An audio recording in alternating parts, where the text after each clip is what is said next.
The unexpected result of the duel between two students from the Magic Academy caught everyone off guard. Gray emitted a supernatural ether ball that dwarfed his adversaries by a factor of 100. If the lecturer hadn't stepped in, the student would have been utterly devastated. He stared at Gray and couldn't fathom how the latter had amassed such immense power. Such magical power had never been acquired by a student before. However, the reality is that Gray has regressed and was never persistently powerful. This is where his tale began. The greatest heroes of all time and their enemies face off in an epic showdown, Demon Enemy. This time, though, our protagonist isn't some idealized, superhuman figure. Instead, our main character is merely someone else performing their duties with utmost dedication. As the unworthy outcast that he is, a stray laser fires straight across his torso. A blow so strong that he gives in and lets it go through. That concludes it, the tale he had told. He looks about at his fallen and dispersed fellow troops as he nears the end of his life. Combat Zone. Concerning the alleged finest heroes, they are engrossed in a fierce struggle against the Liquidator, an adversary. The heroes include 4 fearless fighters, each with their own special abilities and distinctive personality. Then there are the regular folks, like our kid, who are merely pawns in the game. These individuals are essentially random characters in the corner acting alone. Their mission, simply perish. He experiences feelings of self-pity, considering his contribution to this battle has been little. It would have been great if he had been gifted from birth. However, just as potent as those, no matter how heroic they are also completely helpless. As thin as cucumbers, the Liquidator slashes through them. Simply put, their demise was caused by a single strike. As it turns out, the creature was merely playing with its victim the entire time. The end of the world is already inevitable for humans. That was, according to Gray Lee. At least, at this point, his memory returns that despite having his heart ripped to shreds, he is still alive. Before he knows it, he finds himself standing at the center of the ruin. This all-powerful creature stands before him, providing no background information about what's happening. An enigma. He says Gray's body is all better, but here's the crazy part: he used his latent abilities to heal himself within him the entire time. In addition, the entity claims that Gray is much more powerful than the Liquidator, the same scumbag who butchered all those heroes mercilessly. But Gray's ability to manage that level of power is uncertain, in his opinion. Therefore, throughout our hero receives a small dose of the entity's power, which is sufficient to defeat the Liquidator. Resuming the actual world, the all-powerful creature bestows an enigmatic energy aura upon Gray's sword at once. Not having enough rather of squandering time, he tests this energy to determine its authenticity. As it happens, this ability delivers a devastating blow. The Liquidator even compliments Gray on his strength, which is quite an accomplishment, but it's still not sufficient. Just as Gray is about to land another blow, he is, like everyone else, split in half. He bleeds profusely from his divided body while, strangely enough, the Liquidator sings his praises once more. He takes the lead in convincing the Liquidator that all bets were off. However, there will be other surprises for the Liquidator. Gray has more work to do. The mysterious dark energy is encouraging him. A little second ago, his lower half vanished. Now, totally composed of dark energy, it has reformed. That huge sword of yours is taking it to a whole new level, bro. Incredible as it may seem, the idea that someone may effect a waiver by the Liquidator in order to protect their own territory. The enemy has little choice but to raise a honeycomb shield. I'm sorry you. Gray has completely lost all semblance of humanity. As his enormous blade slams down, it unleashes a seismic tremors that rip across the atmosphere. As the shield breaks into dazzling fragments, Mr. Cocky finds himself consuming Honda Ping with Took the Hammering. The bastard is now genuinely questioning the humanity of the enemy he is battling. Holy cow. He doubts Gray's survival. At the same time, our youngster is wondering the same thing. Contrarily, at this same moment, all that what counts is the battle. By the way, this maniac is rock solid. However, our youngster is as adamant on doing the math and put this cretin to rest. He will not rest until this threat is eliminated. He unleashes yet another erratic slash, and this unsettling higher dollar keen begins to bleed an eerie golden blood. The freak then responds by performing some extremely advanced jutsu and then sprouts wings of heaven. He seemed to be tampering with the very fabric of time. As the moon lights up like a spotlight, day gives way to night. Divinely inspired, it's amazing Gray concedes, but not enough to make him doubt himself. He leaves, speeding up,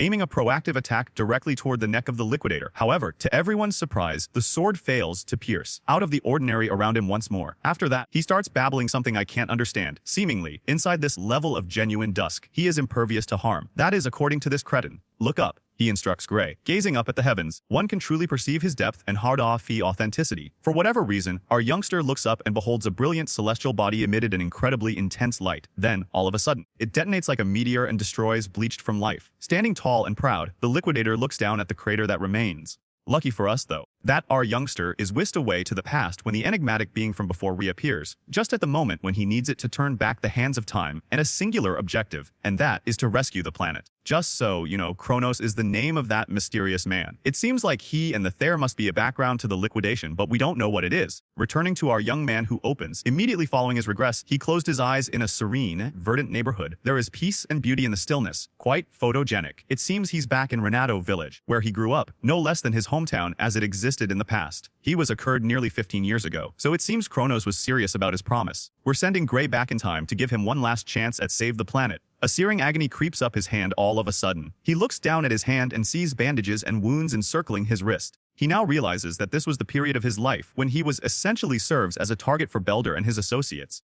It would be really pitiful if he wasted this second chance at life and ultimately became the target of bullying, but he couldn't possibly take on those men head on.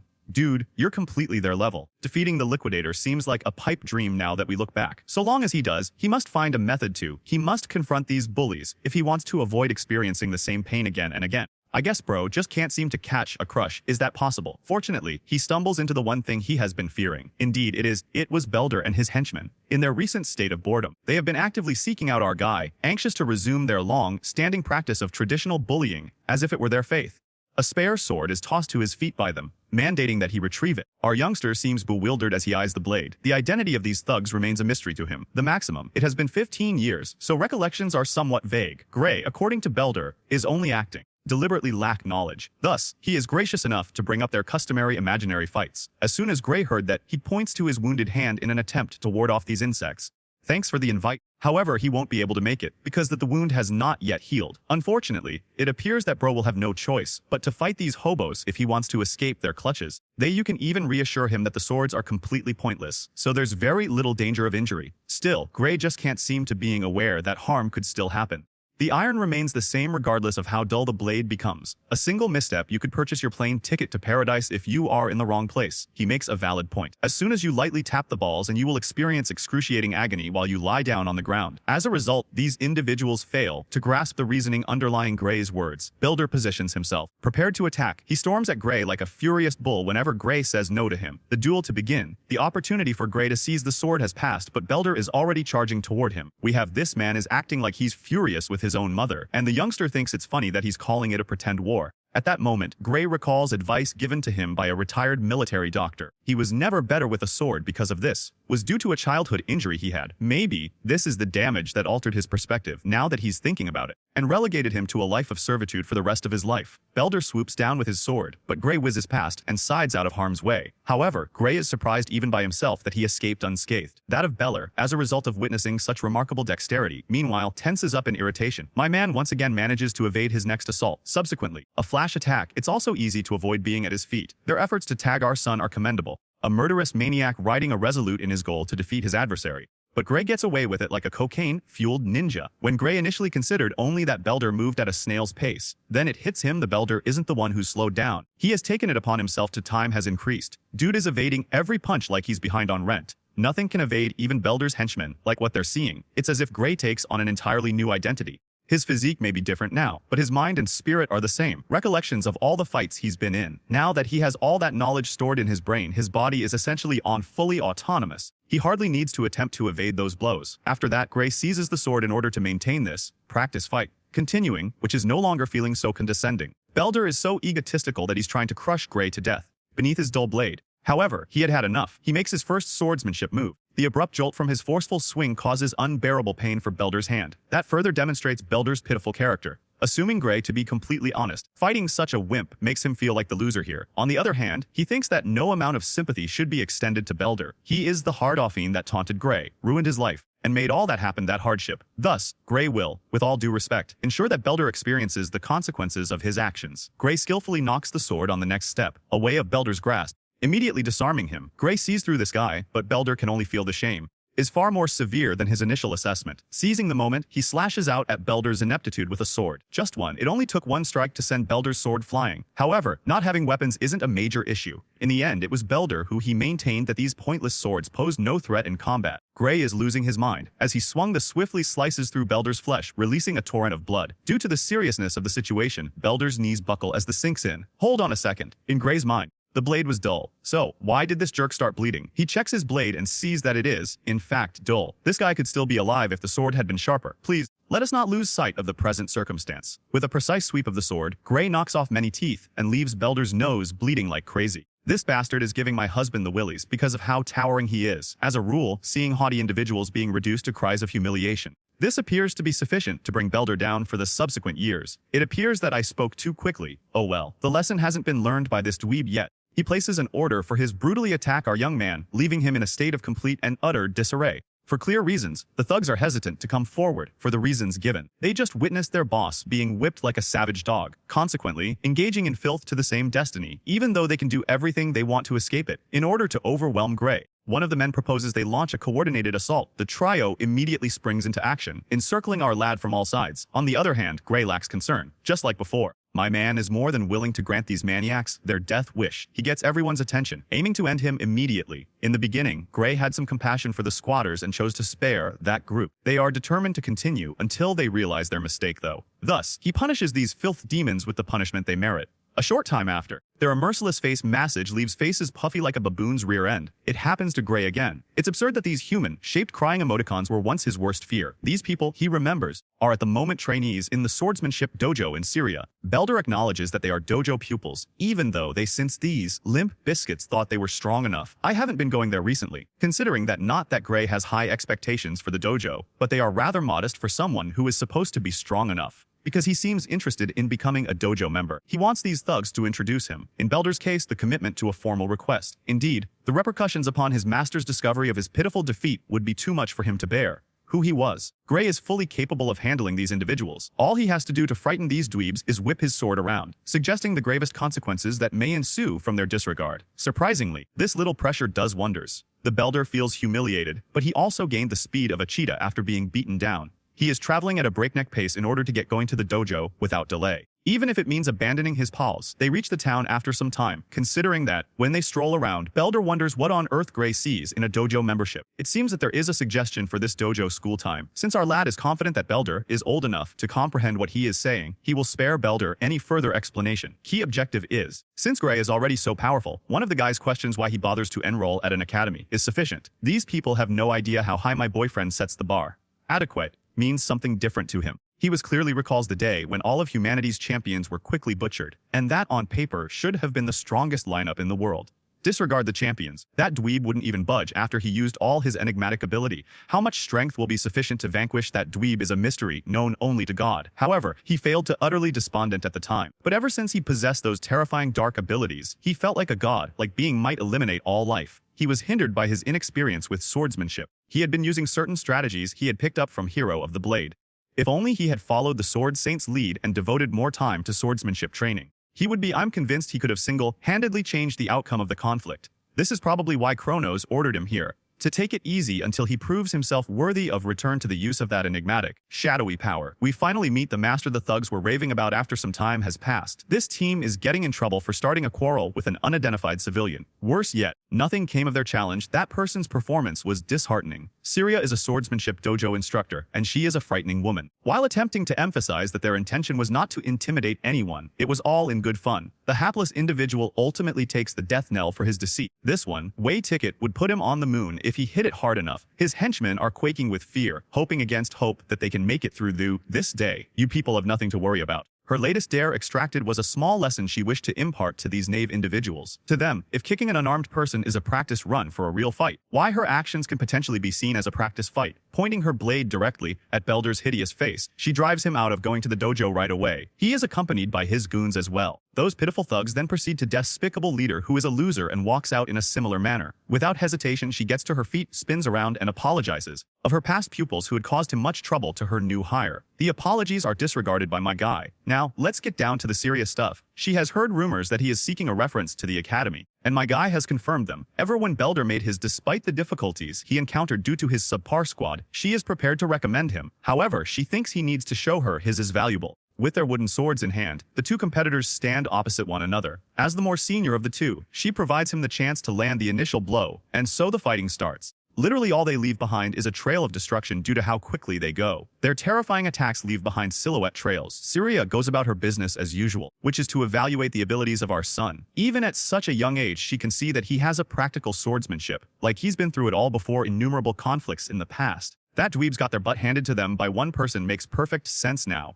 Stylistic choices are primarily the result of individual practice. On occasion, though, his swordplay resembles that taught in the academy. It suggests that he was likely coached by someone, even though his technique is still somewhat crude. But there is one certainty. He possesses an abundance of untapped potential be fully utilized and harnessed. In essence, She has discovered a gem in its unpolished form. Having evaluated him, she decides to finish the duel off by landing the final blow. My partner squares up and parries with ease. The assault she staged, the macabre dance has resumed. Like an allergic reaction, Bro is dodging her blows. Caused harm. Because of this, the woman starts to feel nervous. His unwavering confidence is making her nervous. Akin to he remains unmoved by any challenge she mounts. It gets to the point where she becomes irritated with herself. So she believes she must sacrifice all for the sake of a practice fight that was merely a test of this young gun's talents. She becomes too stressed out to at which she begins to experience terror. He seems like a demonic being preparing to release something for a moment. Massive. She knows it was only a wild swing since she easily survived our guy's last one. What followed as the dramatic swing continues? Gray's energy levels decrease and he begins to feel fatigued. When the woman sees him pouting, she thinks it's his defense's vulnerability. As a result, she makes a fierce leap, only to be immediately checkmated. The data in the tables deceived her. Gray is at a loss as the shattered wooden sword lands on the floor. In that brief moment, he discovered returns to the same evil power he drew from during his fight with the Liquidator. He dropped a hint, which, because he possesses the same power now, he can utilize his powers even after traveling back in time. However, thereafter it takes place. He is brought to his knees by the excruciating agony that anguishes his body. He is unable to secure got to his feet, even after channeling some of his power. Saria is still worried about his health and wants to do something to assist. Gray comes to the realization that his physical form is inadequate for displaying his talents. Nevertheless, he gathers the courage to continue his body trembling. He got back on his feet. Gray becomes absorbed in his own thoughts after assuring her that he's all right. Thoughts. Coming to terms with the fact that he is hardly able to stand highlights the need of making the most of his ability. The expert swordmaster standing before him is someone he is considering disclosing information about his power to. In her bewildered state, Sara can do nothing but stare at him. At the same time, our lad takes a step back to look at things rationally and decides it would be best not to inform anyone about what transpired. Then again, who would ever buy into his ludicrous account? Furthermore, he cannot simply command his evil abilities to show his true colors, considering that he comes up with the perfectly reasonable explanation that he was just too tired. But the swordsman knows that she doesn't trust him for a whole second, considering how stupid his reasoning is. He obviously couldn't have sliced her.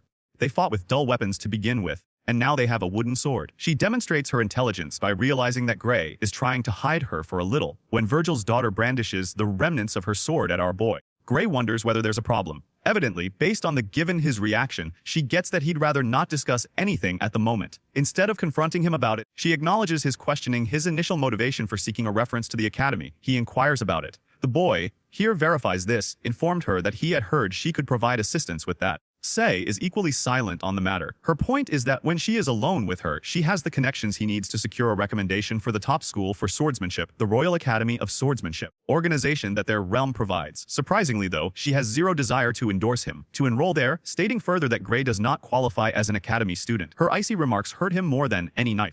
Gray begins to mentally abuse himself, denying his strength and rejecting his talents. He completed assault was his sole noteworthy contribution to that conflict. But hold for a second, Saria is far from done. She persists in her reasoning, stating that the child would be better off attending the world in its place, Union Academy. That is quite a twist in the story. The realization slams him like a truck hitting its victims, harder than either one.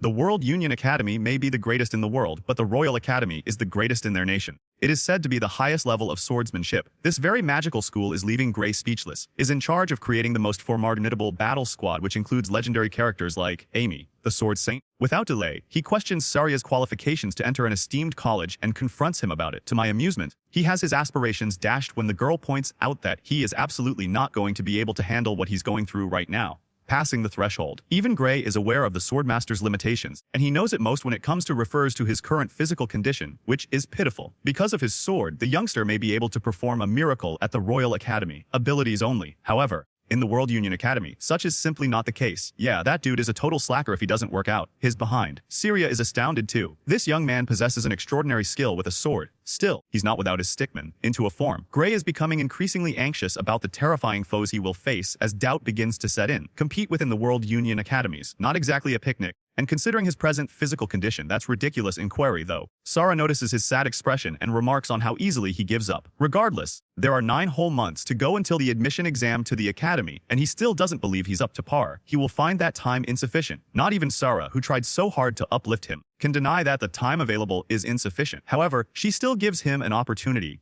He should put his faith in her for the next 9 months, because that's when she'll put him through his paces. Yeah. Something informs me that she plans to employ David Goggins and subject him to 3 ultramarathons and 6,000 pull-ups. Whatever the case may be, Gray is the first to confess that he has no choice but to endure pain, even if he despises it, proclaiming he is prepared and trusts that the Swordmaster will protect him. Sara finds his dogged persistence endearing. At first, you may see it as a positive sign that they're getting things started on the right foot, but then the mood turns to pure terror as the start of Virgil's torturous training has been formally announced by his daughter. Gray's excruciating ordeal started. He was honestly, I ate like Goku and trained like him. Her goal of making him bulk up is spot on. Along with that, he was compelled to endure some dubious cuisine, but his teacher was relentless and had him do it all. Their duel with swords remained unchanged. He aimed to refine his methods. Suddenly, 8 months had gone by. Gray deserves all the praise in the world for getting his shredded body through all that hard training. Sara herself is out here, being enamored his form. Now that they've reached this point, she has no more options to present him. He's all set to leave. I am now entering the real world. However, Gray is perplexed by her laid-back demeanor because he has exactly 1 month till the preliminary test.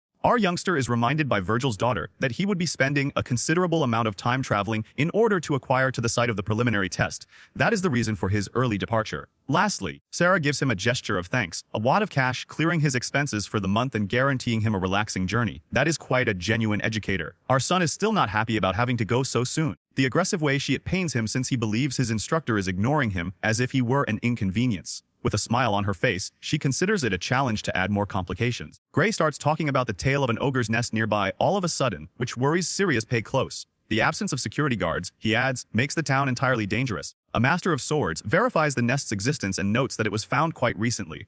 With a smile on her face, she looks at him, thinking that negative things will not occur. The royal capital will have to suffice in the event of a catastrophe. Help. Her worry is understandable, but she believes he should give his undivided attention to his exam. In his head, he's very certain that his teacher is trying to reassure him by being dishonest. Even after a little town is attacked and destroyed by the royal capital, no one will ever come to the assistance of the hamlet. Ogres, it will brutally kill Sara in the end. In his past incarnation, he discovered that she passed away while undergoing the conflict on my own. In any case, he keeps quiet about it all and simply accepts it, expressing gratitude to his teacher for assisting him throughout this period. Gray has already made up his mind to depart, which makes Sara happy. Both of her large, influential people are hoping he doesn't pass. Scenes showing her negotiating a perilous route to arrive at the nest. The horrible hanging of human skeletons from the trees serves as a warning here. The individual is attempting with the scout's report. She set out to locate the nest. Upon noticing the path of blood in the distance, she is aware that there is impending peril. The familiar, though, causes the Swordmaster much concern before she takes any action. Her follower's voice. Perched on a limb, he wonders why his cherished master is out and about at this hour at night. When he unexpectedly shows up, she wonders why he isn't at the academy, as he should be concentrating on his studies. Pressing down on his landing, slamming down on the ground, he mocks her for interrogating him instead of him interrogating her. He was deceived by her when she stated her intention to disregard the nest crisis and allow the royal capital to deal with it. Explaining away, according to Sara, the royal capital declined to attend due to private issues, so she stepped in while working there. Whatever's in that nest, she's sure she can defeat with her sword skills, vanquish it, particularly in light of the scout's assessment. Sara discloses that her opponent will be, and there are almost 50 different creatures in total, including the boss and a large number of elite ogres and henchmen. In her experience, warding off creatures will be difficult due to their sheer numbers, but that isn't going to deter her. In passing, even Gray acknowledges that, compared to a woman of her stature, an exceptional ogre lacks the strength to defeat her. On the other hand, ogres are the abundance of brains and numbers within that nest gives them a distinct advantage. Hello. Sara is certain to perish if they succeed in encircling and crushing her. Our lad is aware of one thing besides that, absolutely certain. Knowing what he knows about his past life, he allows Sara to embark on the assignment by herself, which is like condemning her to death. Finally, with no one to watch over it, the village will perish as well. Oh, the shadows! The future that he has previously encountered. Because of this, the young follower approaches her and asks to join forces. However, his lord seems uncaring, telling her that she can handle herself. Stop squandering your time attempting to persuade her that she's not going to cut it, so Gray deftly explains that he wants to train for actual battle. He goes so far as to admit culpability, trap her by inquiring as to whether she is worried that he will impede her progress. Despite his intelligence, his master highlights how absurd his previous statement was. She finds it difficult to compete with him during their current encounters due to their virtually comparable skill levels. Practice fights. Despite this, Sara cautions her student that there is still a great deal more unique, particularly when taking into consideration such a gigantic nest. Extreme risk is involved in this undertaking, which is the rationale behind her desire for Gray to delay putting his life on the line until he has gained additional battle experience. Her follower is saddened to learn of her sentencing, and Syria still wouldn't budge from her position. He then considers his options and settles on an idea. With his teacher, he wishes to impart some knowledge. Gray unexpectedly dares her to a fight, which first shocks her. pledging to put her to sleep instead, before continuing on his own to confront the monster. Worsening tensions ensue. The follower has recently dared his master to a genuine fight. Gray watches her reaction with his blade drawn. The fact that Sarah concedes defeat, seeing her student is equally defiant. To prevent him from continuing on his own, she resorts to accompany him, as he had previously proposed. The only thing that matters to her is that he gets back safely. That same one, indeed thing is authentic. They decide to join forces and face the monsters in the forest. As darkness descends more senior, and at long last, the mentor and subordinate learn where the nest is located. The sentient beings employ their surroundings in a way that benefits them. In case somebody was brave enough to dare to step inside, they constructed a nest with no escape route. Came this far just to confront them. Sarah assumes the creatures must have faith in their own abilities.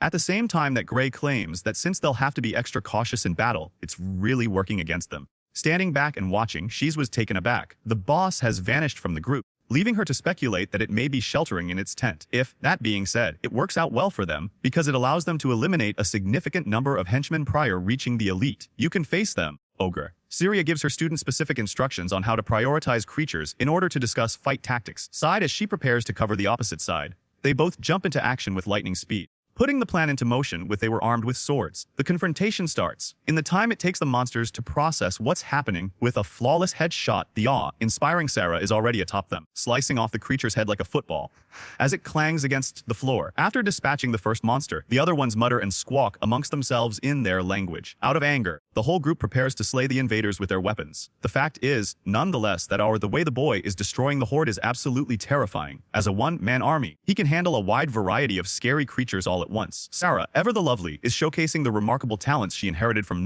Papa Virgil. With each other, they can do no wrong. Gray and Syria are each other's best defenses. In the heart of within a short period of time, they manage to eliminate every creature they come across. Incidentally, she is Gray's unwavering resolve in a real conflict really struck me. His readiness to advise his master to be vigilant has never been greater. In addition, now, let me tell you something. He has an uneasy feeling about the situation. The battle has been overly facile in their behalf, almost too simple. Since Sarah would have been able to beat every single one of them if she had to confront this level with no assistance from him at all, and it makes him feel uneasy. For the reason that whatever is what awaits them within the tent will be considerably more horrific than anything they have encountered thus far. Concerning such matter, from a distance, the terrifying creature's eyes stare at him through the dark tent. As soon as Gray enters, he squats in astonishment as he makes eye contact with the monster. He tells his master he's scared, even though he's strong. It is imperative that they go without delay. Syria is perplexed by his unexpected change of heart. In a fit of rage, he yells at her. Sarah refrains from questioning him because of the terror in his voice. Just as he says, she takes off running, succeeding him. You might be hoping they'll get away as they sprint, but that's a mistake. They're quite terrifying. Nemesis flies in midair with a huge vertical leap. As soon as the monster plants its knees down, facing the courageous people, Saria's shocked reaction highlights how the boss monster has personally summoned them to engage in combat. However, all heads turned when Gray revealed an unexpected surprise. I can assure you, this is not the boss monster. Concurrently with his impending disclosure of the true boss's whereabouts, a hideous from behind them,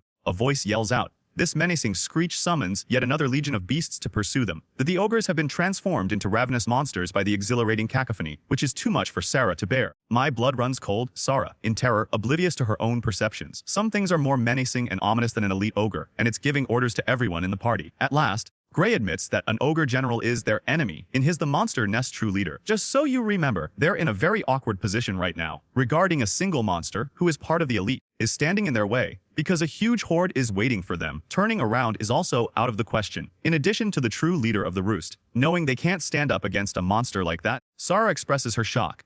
Even as they are ranked, killing the elite ogre standing in their way is their only hope for success and escape. That being said, completes the task by rushing towards the monster and clashing her weapon with its. Resolved to emerge victorious, she takes advantage of a gap and makes a clean incision across the beast's flesh. The incision gushes blood. Also, although this should ordinarily be seen as a positive indicator, nevertheless, her concerns are intensified when she observes that the wound is once again healing. As he shares all he knows about the ogre, our child fights dozens of enemies on his own. Military prowess. Sounds like its roar gives monsters a major power boost and makes them heal much faster. An exceptional ogre on steroids is essentially their opponent. At the moment, it's very tough to beat even a typical one, that not even Gray is doing well. While he slashes one of the monsters, he orders Sarah to hide behind him. What does he tell her? To simply postpone the conflict for a while longer, leading her to wonder what wonderful plans he has planned. Our lad responds by saying that, in a predicament like this, their sole goal is to take out the hideous one, the tyrant hiding behind his legion. Gray must start fighting for his life as inflicts a sharp blow with his sword on one of the beasts, expressing his frustration at being caught off guard. He steers clear of the slash and discovers that he is facing off against another ferocious monster.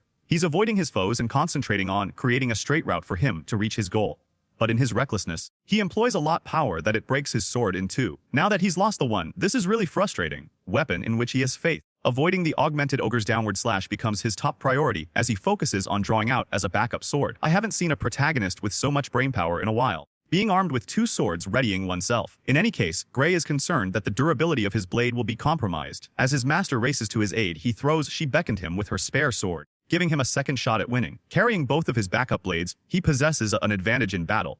This won't be sufficient to eliminate all of these terrifying creatures, though. In addition, getting to the Ogre General while also destroying its minions was just too much of a hassle. This man, full of faith in his abilities, goes absolutely bonkers, launching a lightning-fast slash on his adversaries. His stride is abruptly halted as an ogre attempts to strike him. Thankfully, he manages to evade and subsequently blocks the blow. Despite his exhaustion after the battle, he has managed to make considerable headway in defeating the enemies he faced. Feeling threatened, the Ogre General decides to let out an even more terrifying roar. The already strong animals have just gotten even stronger, much to Gray's disgust. As he struggles, this guy is clearly not enjoying himself. Dealing with them has just made things worse. It dawns on Gray that the Ogre General has the brainpower to see right through his strategy. Now that it understands the human's plan, the Ogre General roars to incite his followers, engaged in combat. After deflecting one blow, Gray charges headfirst into the oncoming onslaught of creatures. Beasts in their thousands are waiting to greet him. He skims over the ones that are directly in his path rather than fighting each one individually, as he saw fit. However, even that causes him to get cuts and scratches all over his body. He is exhausted from the bloodbath, as he continues to sprint while they relentlessly attack. When he relaxes his defenses, one of they pin the ogres in place. The ogres appear to have him cornered, so things aren't looking good for him. They desired. One of them slashes, so it's a good thing they're too angry to collaborate, unconsciously passing through a member of its own species. Gray takes it to heart that their plan is likely to undermine his swords. A Gigachid ogre prepares to crush his skull as he becomes engrossed in his thoughts. This is life or death circumstance, and he obviously refuses to take any harm, so he employs his sword to lessen the impact. Still, my friend descends heavily to the earth as a result of the impact alone. Confronted with the brink of his own mortality, no matter how shattered he is, this man keeps trying to get back up. A badass would describe the person. In light of the prior assault destroying his backup sword, he is now down to his last weapon while facing up against a horde of ogres and their boss. After that also, he isn't in a favorable position. Actually, getting out of this is very difficult. Even if I had a regression, he does indeed comprehend his current predicament. Gray has no chance of winning. Not in the face of so many murderous creatures draining his energy. He then changes tactics and yells at his master to get out of there quickly. He should still disguise himself so she can get away. Hearing this, Saria refuses to treat him that way and grins. She is still battling the elite ogre who has been enhanced, but Gray fails to comprehend her steadfast resolve to continue the battle. He tells her to flee, saying, "I'll be right back." He says, but Sarah flat out rejects his offer, shocking everyone by admitting she's lost her ability in order to sprint. Unfortunately, she cut her thigh badly, dashed Gray's dreams. That strategy, too, is too expensive issue at hand. He must press on until his death since there is no other way out. Furiously swinging his sword, he considers on his regression and why it occurred. Despite the weight of its mission, it is soon to be over. Our boy's last sword also chips and breaks, which is a terrible development. Nevertheless, he continues to deny the reality. Regardless of even though he has dropped his weapon, Gray is determined not to let this be the last chapter of his life. If he can harness the energy from in the future, the terrible power that may hurt the Liquidator just as much as him, when all he needs it for is only a little while more before these beasts are chopped to pieces. Fully reliving the emotion he felt at that moment, he packs his shattered sword, sinking into a deep meditation. Gray changes drastically the moment he opens his eyes again. What a wimp he once was. The ogres are reduced to ashes by a single dark, flaming slash as he eviscerates them. Sword of Darkness. Not even Syria understands what's happening. However, it seems like our little guy is still in control, when considering that he smiles at her, relieved. After summoning his dark abilities, as time goes on, Gray swiftly removes each and every living thing, even the ogre commander that he could see. What on earth just transpired is beyond even his master's comprehension. The elite ogre standing before her demands her undivided attention. Having dispatched the ogre general, however, the effects of strengthening appear to have faded. Since it no longer poses a threat, Sarah realizes that killing the beast is now a breeze, is unable to regenerate at this time. She slices the beast with a judgment cut end that she found at Walmart to the ground, adamant that the elite ogre lacks any value other from its master. Succeeded in the end. They were both able to remain standing, triumphed in the face of overwhelming odds. Gray may have somehow beaten a legion of ogres to the punch, but continues to express regret for shattering her sword. In return, Sarah tells him it's insignificant compared to the chance to save her life. She plans to confront him about the last technique he pulled after she has the sword.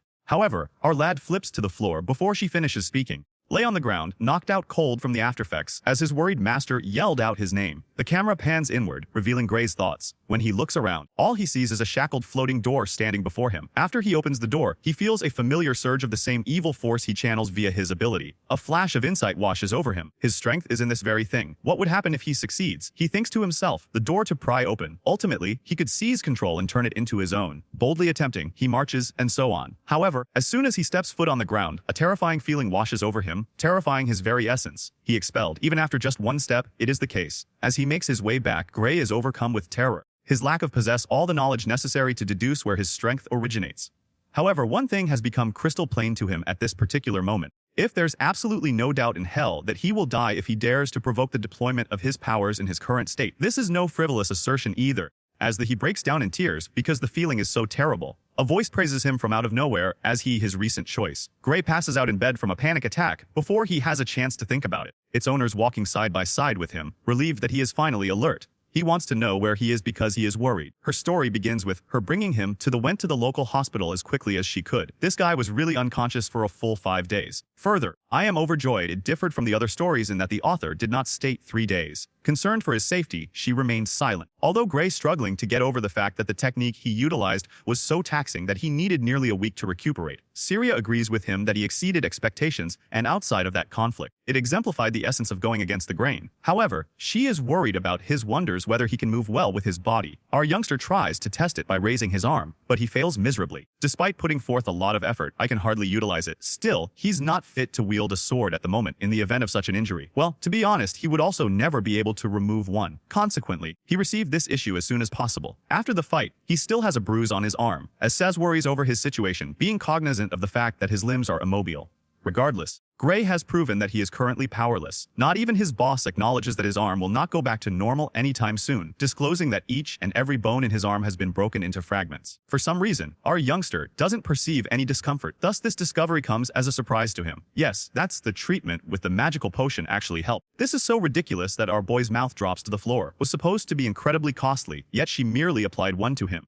Sarah assures us that there's no need to be concerned because it was a personal reward from the local leader. What the child is hearing is unbelievable. He has no personal relationship with the village chief, and he was gifted a magical elixir by him. Because he doesn't comprehend his predicament, Sarah believes he's stupid. That being said, bolds the words. It is now official. Gray is the village's rescuer and hero. Prior to confronting, the head of the community storms over to meet the boy and expresses his gratitude for what he had done after hearing what she had said. Highlighting, the head of the hamlet tells the youngster that an ogre general is so powerful that he could destroy a whole town with only one step of his enormous feet, fight back against even a single opponent. Their village was under danger from that type of animal. Still, one little lad managed to smash his way, slaying the monster and clearing a way for the villagers to escape. The village chief expresses his gratitude for that. The youngster and his master's heroic actions have removed the threat to their life. Could not acknowledge his accomplishments. Gray contends that they are embellishing his role. However, the village leader believes he is the one who is casting doubt on his actions. Gray considers the result after giving it some thought.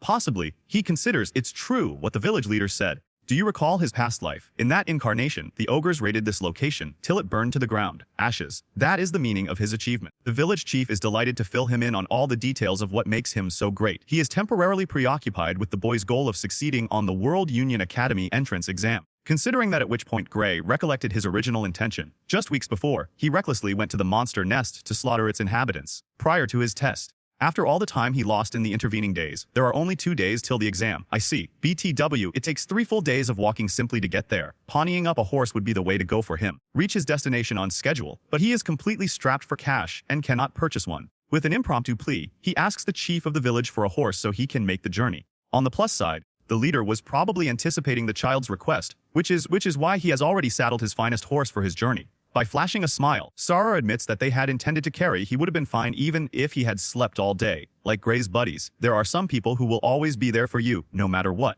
This place. I also hope that we meet more of them throughout our lives. Upon leaving the hospital, Gray discovers the town enthusiastically cheering for the child as he takes his test. They aren't scared of him and want him to succeed, being grateful to him for his actions. Even a sack of cash from the community shows their support. Little by little, everyone chipped in, so that he can apply to the academy's entrance exam and pay for his own tuition there. There will be no end to the boy's gratitude for the people in the village who were so supportive and loving toward him. As an additional joke, he says it will be incredibly. If he returns after failing, it will be humiliating. Sarah, on the other hand, is ridiculously sure of her student. She stresses that the applicants taking the entrance exam couldn't possibly defeat an ogre general by themselves. However, that isn't the Soul worried about. Since there is now no way to tell when the boy's injured arm will recover, he is understandably concerned about it. Regarding that, his teacher thinks he should use his left arm for now. Nothing is wrong with his left arm. It's only that he's more passed to the side of him. It won't matter according to his teacher because of his ability level. Concerns are voiced by Gray, asserting that he might struggle to complete the entrance exam because its difficulty level is so high. However, not even then Sarah realizes that the Academy's instructors and evaluators are quite perceptive. Upon witnessing his skill, they will choose him. The instructor says with certainty that the boy will pass as he gets on his horse. Yes, that's the Soul result. After she has done so much, he swears not to let her down. Thinking back on how the town was, he is grateful that these individuals like him were able to rise from the ashes of his prior existence. Everything in it transforms at this very second, and he intends to use his newfound might to shape the course of events. The following scene depicts our young hero reaching his final objective.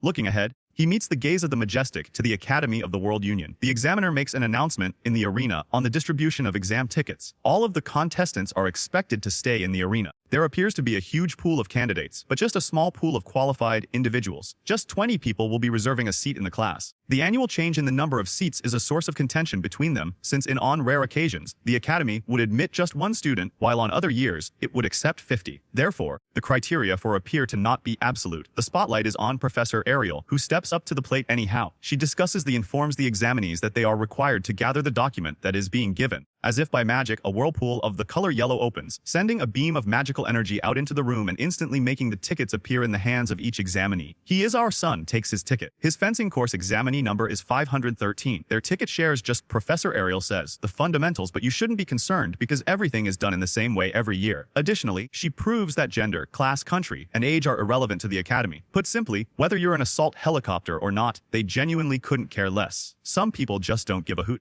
Those individuals' identities. For the total number of examinees, it makes little difference. Only those who are sure to pass will be asked for further information. Even Professor Ariel says it's acceptable if they use a false name. This further proves that the Academy is indifferent. The fact that our lad returned today unscathed despite being positioned in the fencing indicates that mischief is afoot once again. Of course, he begins to doubt the validity of the system as a result. In a humorous turn of events, Professor Ariel insists that she put everyone in a different class according on how they looked. The fact that she was just chatting a minute ago makes me laugh, even though I know she's supposed to be perceptive concerning prejudice. After that, she continues by saying this. Ariel is more than happy to revise the course description if she needs to, was incorrect. It is considered impossible to offer a course only based on place, even by the examinees. This is particularly true when it's overwhelming, because of their deep-seated belief that the Academy has previously probed them. That's their means of knowing. Also brought up is the idea of mind-draining magic. Nobody brings up any of Professor Ariel's. They are worried. She hasn't noticed anything else, except that nobody seems to be unhappy with the required class. Consequently, she proceeds to find out when each person has a test. The information is instantly printed on the ticket. Gray is anxious due to his plan to take his exam the very first day, leaving him with no time to rest his arm. As Ariel discloses, there will be just one exam, and that one exam will determine everything. Prompt disqualification shall occur in the event that a candidate is tardy, as the sole result. Additionally, she stresses that their schedules are rigid and cannot be changed or debated. A formal request. Gray, who is having a hard time getting well, will not like this news. A miracle from his body would be a godsend, he says. Tomorrow, he will be well again. What are you aware of when the following day rolls around? His arm didn't even get any better. Poor guy. The man lacks no other choice but to sit for the test under these conditions. The examinee number is called, and Gray goes forth in a frustrated manner. He tries to relax so he can keep a positive outlook on things. He doesn't examine his left arm, doesn't seem to be experiencing any problems, and he can also move his right arm with sufficient force. At the moment, his plan is must carefully watch the examiner's actions and derive a successful plan from that, while he watches a match, a contender, and an evaluator. The applicant charges in without thinking, but the examiner shows no signs of fear as he finishes his assault, while standing carefreely, anticipating his subsequent action. Yet another slash eludes the candidate's sword despite his best efforts. It is powerless. It is obstructed.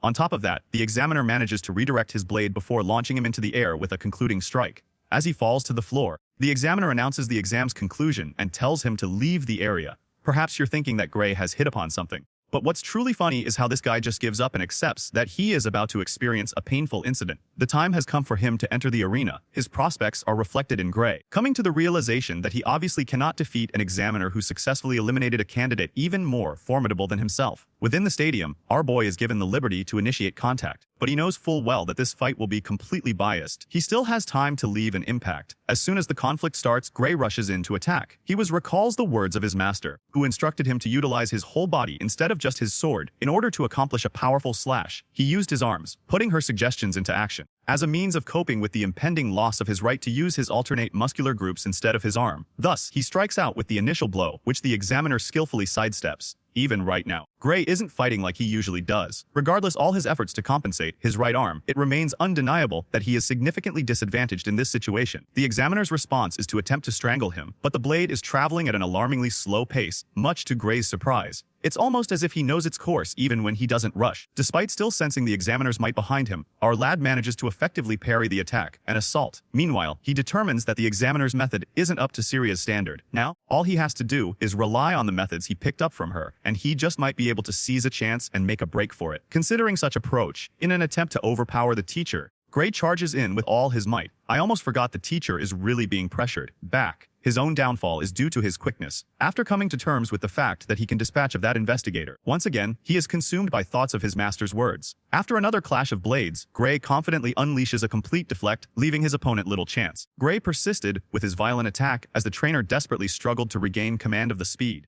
We were told that our boy had witnessed defeating an opponent's strategy while using a handicap remains an uphill battle. His strategy involved taking advantage of the time difference, while sneaking in a straight stab that ended up being curled. It was just too much of a power disparity. Taking down the practicing instructor's form with just one hand is more difficult than with two. So, to recap, Gray's hostility was bit by bit, the nerd's movements became rougher. Even if it's a little dicey, he can try his luck here. Being well prepared thinking, Gray let the teacher to shove him to the stage's edge, revealing a huge opening in his protection. Not surprisingly, seeing an opportunity, Glasses dove in for the kill. It was the oldest trick in the book, and the teacher fell for it, creating an expansive swing. Just as Gray had foreseen, after adjusting his stance, the young warrior allowed the strike to occur. Compared to what is better to reveal a gap than to rush in with wild greed, he had just what was needed, a large, reliable swing, required him to make advantage of his quickness. He swooped down on the instructor's exposed side in an instant. Regardless of a severe punch from behind is impossible to resist against, which illustrates the difference in force. On the verge of launching, using his sword to secure victory,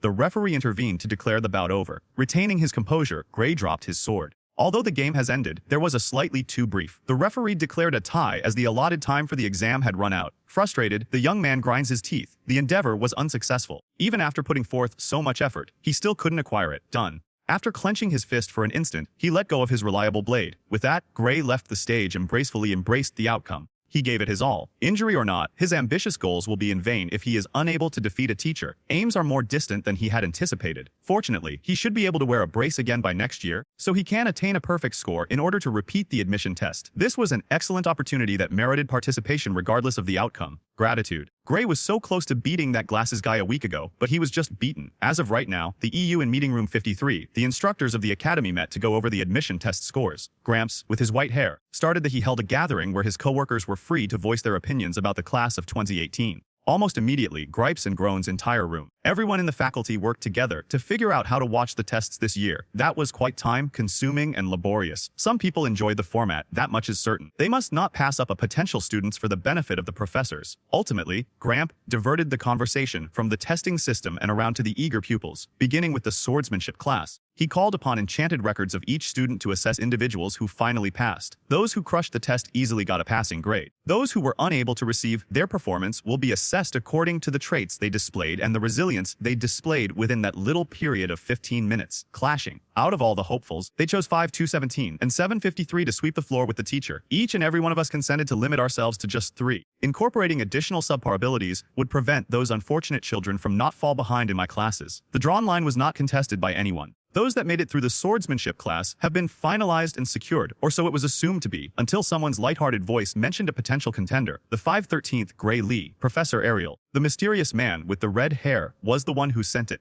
Given that she brought up and other lecturers retrieved the video, which included an unfamiliar figure, it was inevitable that if the young man had just a second more, would have triumphed if he hadn't depended on traps to defeat an examination. The university may end up being excessively tough for the man. Swordsmen with practiced eyes could discern the deft technique, the absence of force, the glaring incongruity that persisted throughout.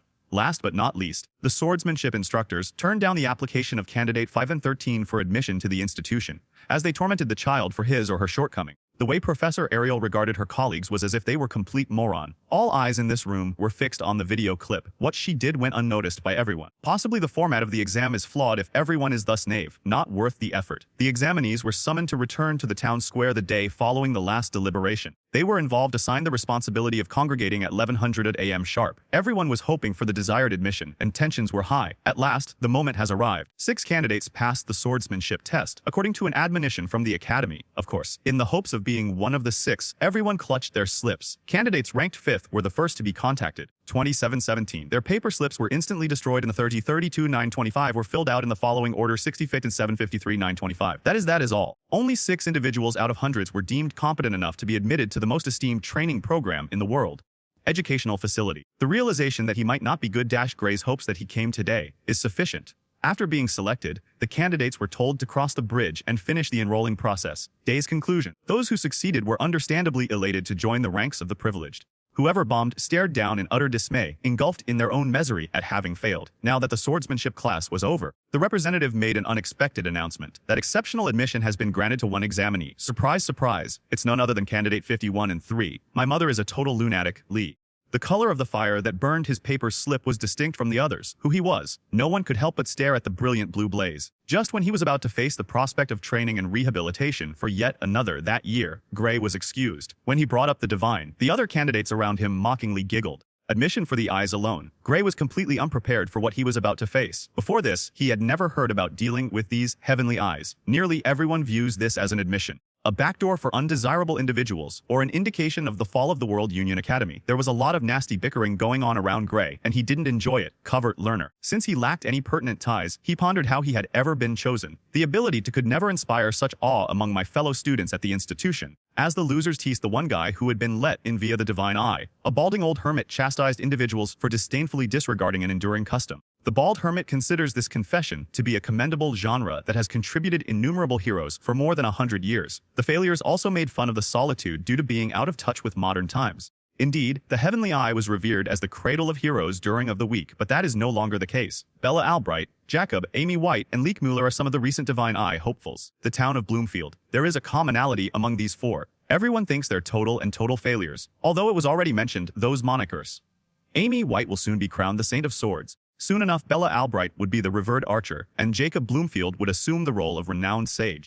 All 3 of them would achieve the pinnacle of their ship as the primary weapon in the fight against the Liquidator. Along with these legends, Gay's name will now be mentioned. The ones that those who succeeded were greeted with open arms and given uniforms to change into. The welcome procession is about to start, and gathering at the plaza outside the main office is mandatory for the rookies. After trying out his new drip, Gray found the ideal fit. His pristine black blazer adorned with golden inlay, and the emblem of the academy looked impeccable. He transitioned from a state of defeat to feeling stylish in the company of his fellow students. Some of the newbies were bewildered when they arrived at the plaza. Nothing was there under that. When a member of the academy staff hurried over to them, apologizing profusely, everything became evident. He was informed that a mix-up has caused a slight delay in setting up the ceremony. Fortunately, you won't have to wait long to sort that out. Inexperienced players will need to take a few more steps back to provide room for the setup. Newcomers adhered to the observed with suspicion as staff members followed directions. Getting down on one knee, Mr. Staff began to fiddle with the floor. He touched the floor after some little preparation, and in an instant, a huge magic circle was activated. The retina. Suddenly, the magic circle materialized into a Colosseum-style seating arrangement consisting of hundreds of seats. Freshmen weren't shocked to death. This level of wizardry had never been seen before. The plaza was transformed into a decent venue, furnished with chairs and a platform. Mr. Staff reiterated his regret for the delay and told the new hires to have a seat anywhere they pleased. They continued afterward, still frightened by the ridiculous magic show. Among those with greater expertise, the use of teleportation magic to spawn an arena was recognized by rookies. Gray sat down silently in the center row. He assumed that this was the academy's method of holding a lavish welcome ceremony close to the school structure. In essence, what they are doing is showing off the World Union Academy's might.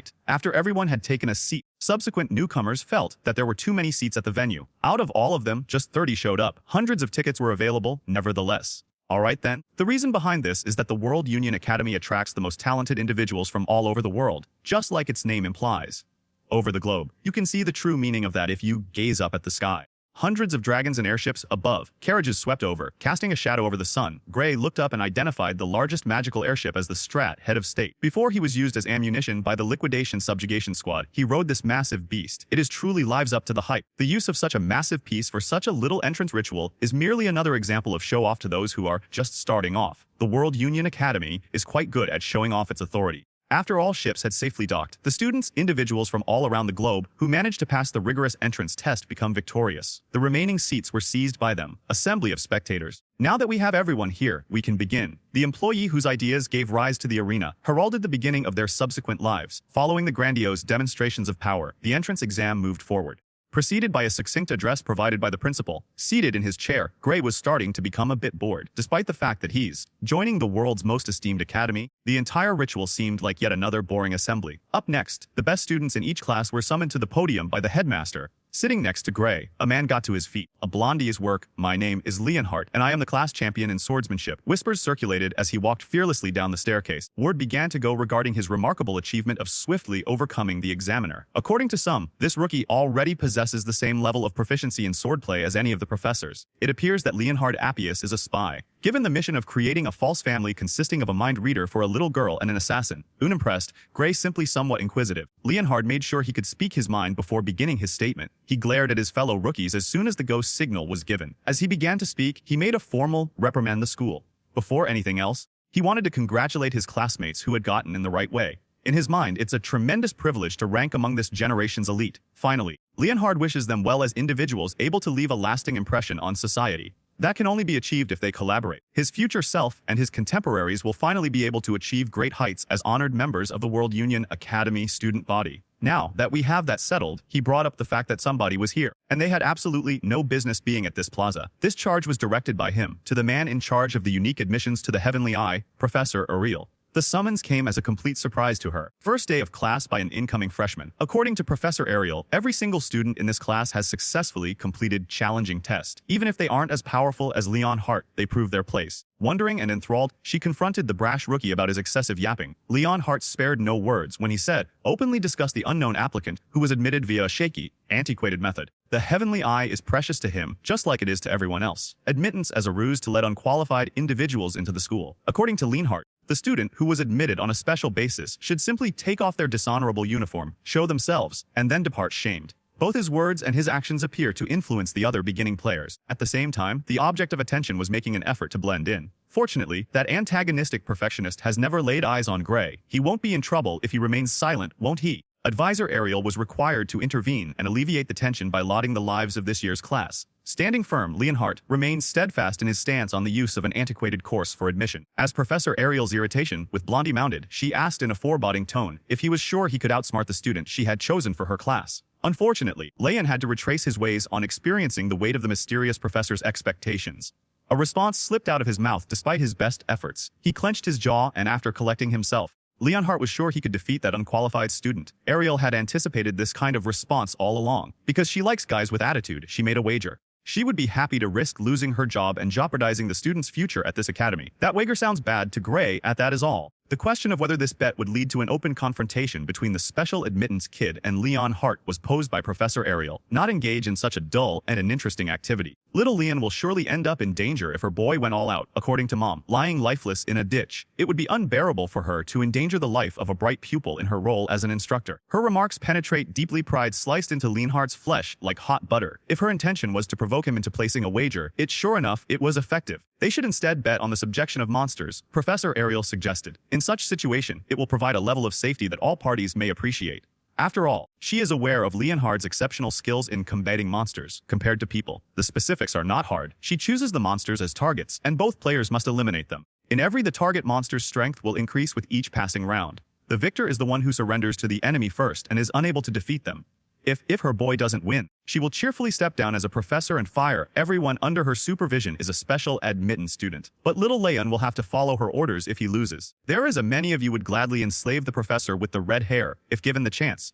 Leonhardt inquired about the condition before agreeing. Beast, that would be the primary objective. He would like not to be, but he is sure he can manage and kill any opponent. Herself in an unusual situation, she finally settled on the ideal initial target after some thought. She desires the huge ogre's head resting on her desk. She is more than happy to make it harder if tiny Leon finds it too easy. However, that is unnecessary given the response of the audience. As her demands were being criticized for being excessive, why, exactly, would she choose an ogre general, a creature he had previously vanquished? Gray wondered. Leon, while on the other side, pounded the podium with his fist. Ogre generals, he insisted with all his might, are not monsters that conquering on one's own is possible. After Blondie voiced her disapproval, she eased off on the challenge and set a deadline for throughout the year. Despite this, little Leon continued to be uncooperative. He contended that it would be impossible for an individual to murder a people wouldn't endure harm if disaster-level monsters only required 1 year of training. If they insist on carrying out this ridiculous wager, this Kodaki required a more practical objective. Then it occurred to him that this astute woman on purpose picked an unbeatable monster so the bet may conclude with no victor, given his persistent complaining. Finally, Professor Ariel caved and added a third condition to the wager. If it ends in a tie, then little Leon is the winner.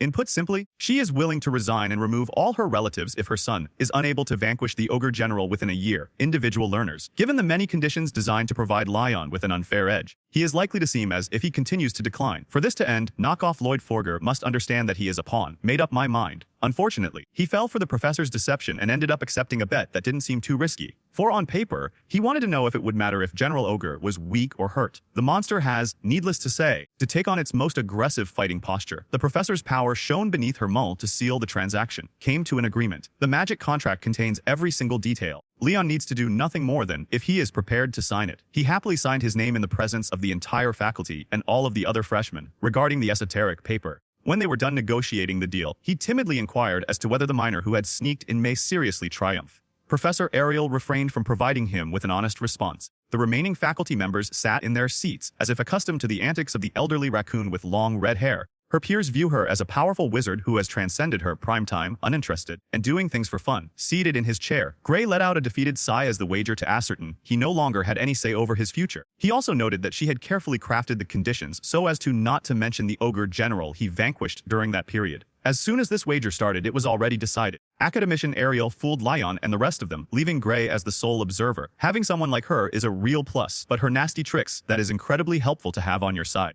The induction ceremony ended after the disastrous bet, and the newcomers were led inside their initial class, which covered magic's foundational principles. The class instructor has admitted that it's a somewhat unexpected to begin a lecture on the first day of class. He hoped his class would quickly adjust to the fast pace. In this school, not a single moment can be wasted. They will begin with the most fundamental concepts today. The very basic application of magic. An unseen force known as ether is present in every living being, manipulating the enchanted pathways within the body and access immense power. Initially, Gray was worried that he might not be able to, handle this first lecture without falling behind. The same explanations had been repeated to him before, during the enslavement training camp. However, his class assignment was a stroke of bad luck for him. Among all the magic beginner courses, he finally with Leonhardt Appius in terms of rank. If word gets out that he's the despised special admittance student from Divine Ice, his serenity can be bid farewell. The professor caught wind of his deep contemplation and approached him personally because he was staring at bored with the class. The lecturer took offense that a novice was turning away from the class in the first 5 minutes. The first class he took, Gray quickly expressed regret over his aimless staring. Still, it seemed strange to him that he was the only one the professor acknowledged, despite his position at the very rear of the classroom. After things got out of hand, the professor requested a presentation given by the absorbed pupil. In an introductory course, if he appears uninterested, it's safe to assume that he have the ability to perform simple magical tasks correct. It was difficult to bully Gray. He politely asserted that swordsmanship is his area of expertise. He was believed it would be alright if he lacked the ability to cast spells. No matter how much practice one has with a sword in a realistic go-head-to-head with an allied magician, a fighter must first master the fundamentals. Acquiring the fundamentals of magic and as a swordsman, you should at least try to understand how it feels. In that instant, Gray recalled having heard a similar statement from the lessons taught in boot camp. Because of that, the same spell might end today's lecture. His intention was to verify, thus he inquired as to whether the goal of today's class is to teach you how to use the ether bullet, which is both easy and powerful. The professor presumed, since he is familiar with the name, that would be useful to him. Given that this would be an excellent opportunity, Gray thanked the gods for enduring the dreadful boot camp. Chance for an appropriate presentation. Because it was going to be a one-on-one match, the lecturer referred to this year's Leon, the top swordsman, to the platform. Blondie was overjoyed to get up and show his professor his appreciation. Given that prior beginning his formal education, he had extensive training in swordsmanship and magic. Therefore, there may be a bit challenging for a normie to confront him head-on. Regardless of the size of the skill disparity, the lecturer insisted either bullets need not be restrained since they are not fatal. It was also disclosed by him that Gray is the student of Divine Eye this year, understands how much Leon hates the anonymous pupil who slipped between the cracks.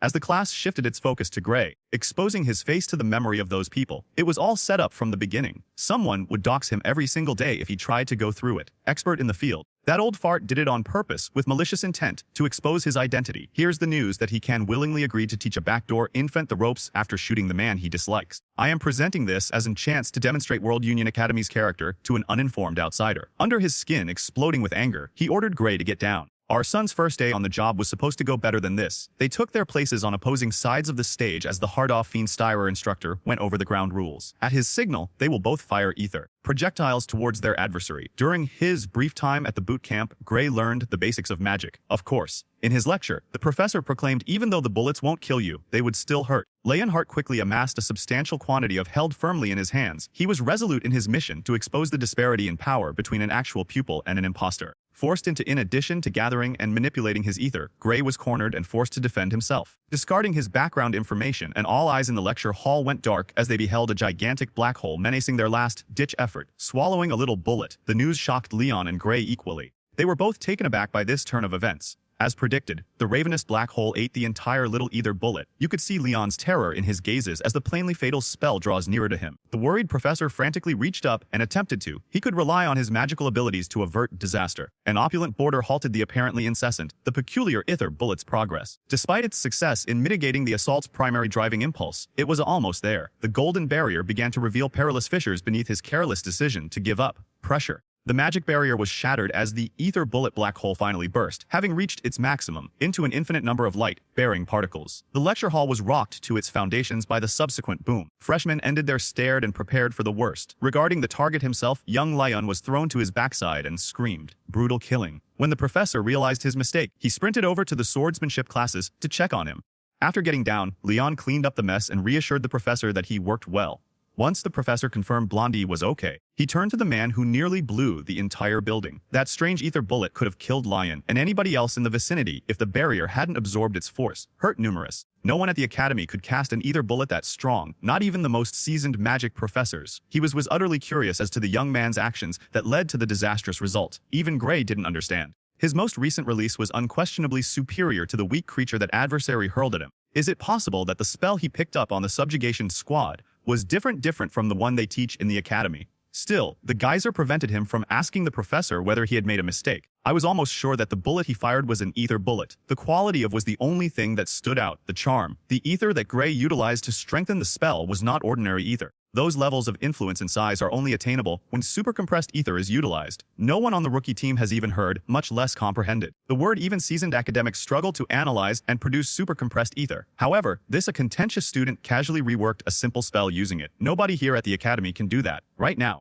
That the kids are beginning to regard the guy who was accepted via the heavenly eye with some trepidation. On top of that, they were against Gray, rather than taking a magic class. Every spell that the subjugation squad supposedly learned were identical to the one he had just utilized. No one in the group had any natural talent for it, and Gray was no exception. The same, he conjured up another ether bullet, and adamantly refused to believe that he was utilizing augmented ether. Anyone with sufficient practice can pull off something similar. He was greatly perplexed by the professor's reaction was a fit of uncontrollable laughter. Gray was at a loss for words and stood there, frozen in shock. The professor's tone changed drastically. He was openly antagonistic as the lesson began, attempting to enroll the particular admission student in the enchantment class. The enthusiastic invitation was politely rebuffed by Gray. He couldn't envision himself pursuing magic at this time because he had always been taught he lacked talent in the field. The lecturer discovered this denial absurd. Assuming a young man devoid of talent possesses the ability to compress ether into supercompressed form, then maybe magic isn't for everyone. He went so far as to call Gray a genius unlike any other, even by the benchmark set by the academy. Someone must have been high if they thought the child lacked magical ability. Unfamiliar faces saw the scene by the novices. They watched as the once severe professor transformed into someone else as he fought for his students' acceptance, so that Gray would consider a career change into magic.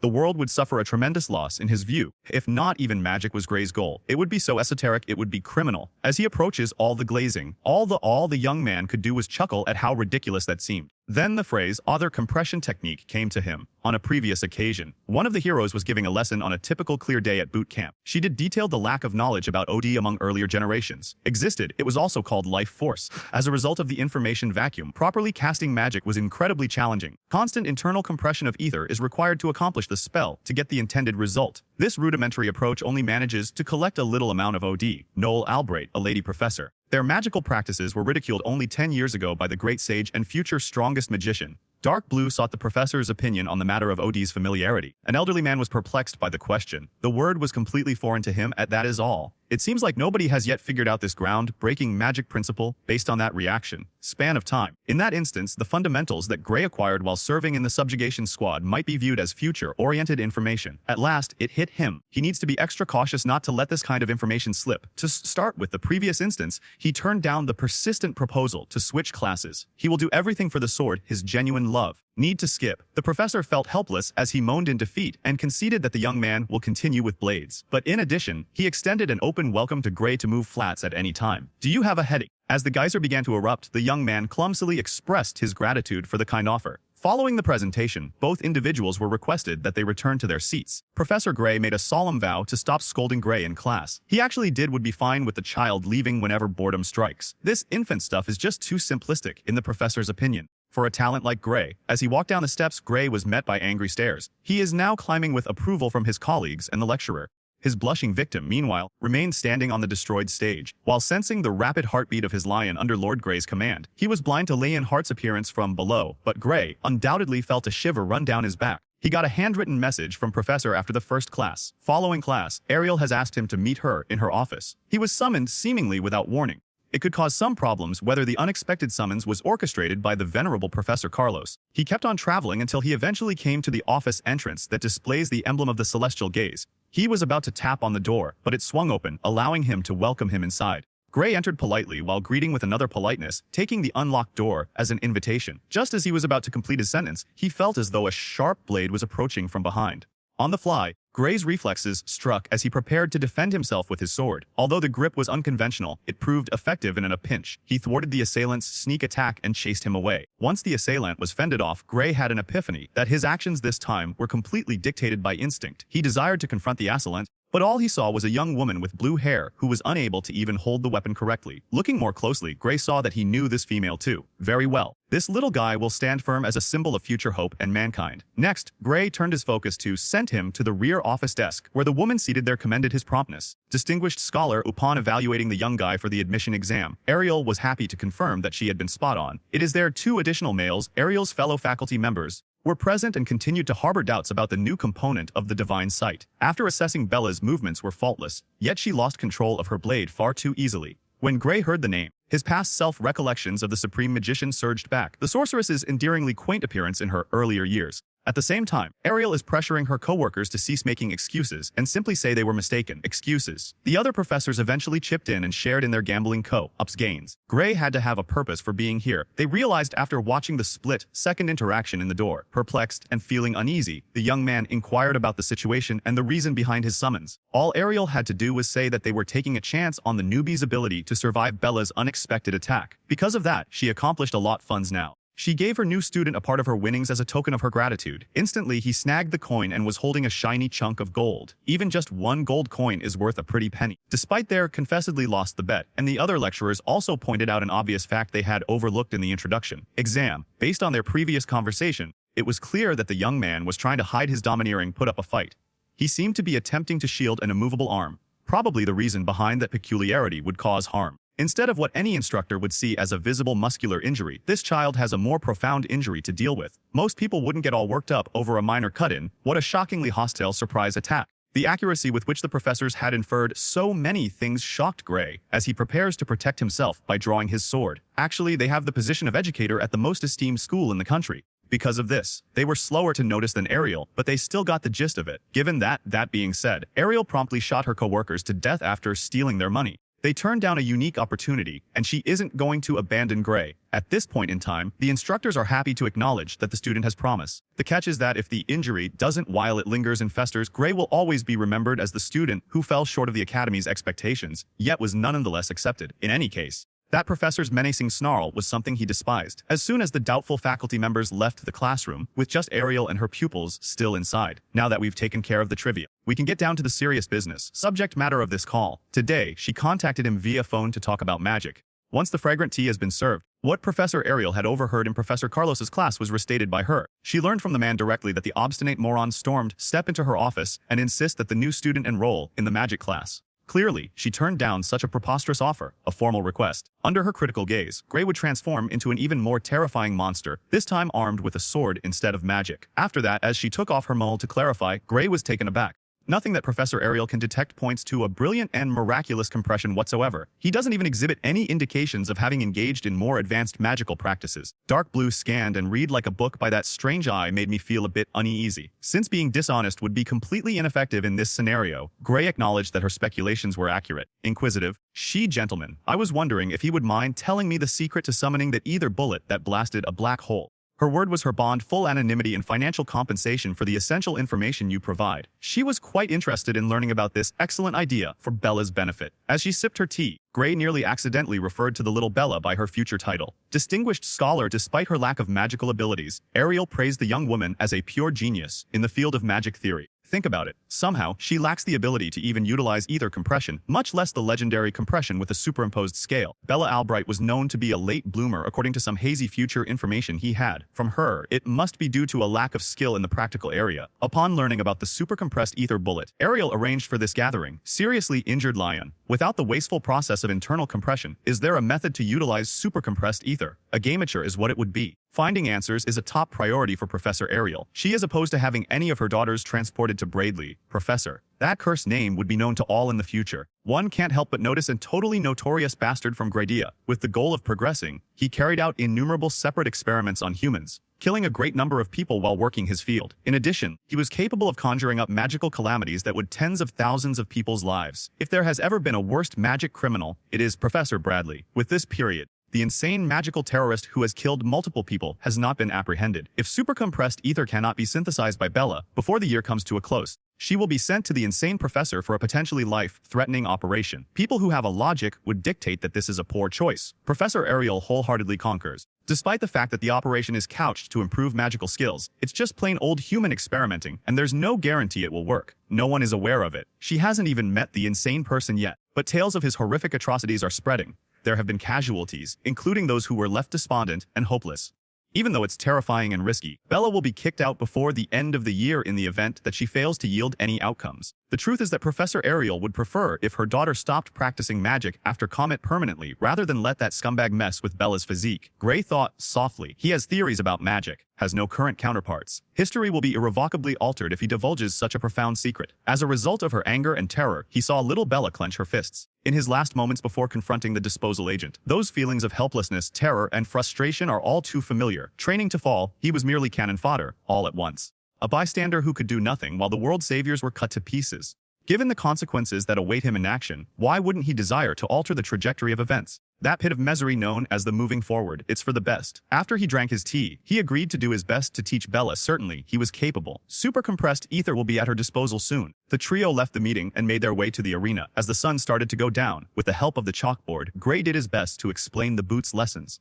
Camp presentations. After cramming all the information he could think of into his head, he begged the females to keep this secret. The professor has already prepared a magic contract, so there will be no problems with information leaks. People who disobey the contract will expire. Gray then sought their opinions on the idea after providing them with the summary. New to the game, Professor Ariel was already astounded by the idea of OD before he ever heard about the magic he divulged. Much more ridiculous. His explanation was concise and well organized, according to Bella. It looked as if she were engrossed in an upcoming magic lecture. Given that Bella is merely listening to and taking in the data dump, the background within this chamber, the art of magic has progressed by 100 years. She continued to brag about how much magic had progressed, but Gray, just a decade from now, he picked up all these fundamental ideas from the grown-up sorceress. It speaks much about her genius. Professor Ariel was also unable to adequately evaluate or understand a great deal of the material, so she gave way to her little magician prodigy. If you believe Bella's estimation, the idea is probably sound. The world's present magic theory is unaffected by any of these ideas. However, the fastest way to find out is to give it a try. For that very reason, they took up residence in the arena. Holding true to the theory water, the enchantment that Bella concocted in a flash should be effective.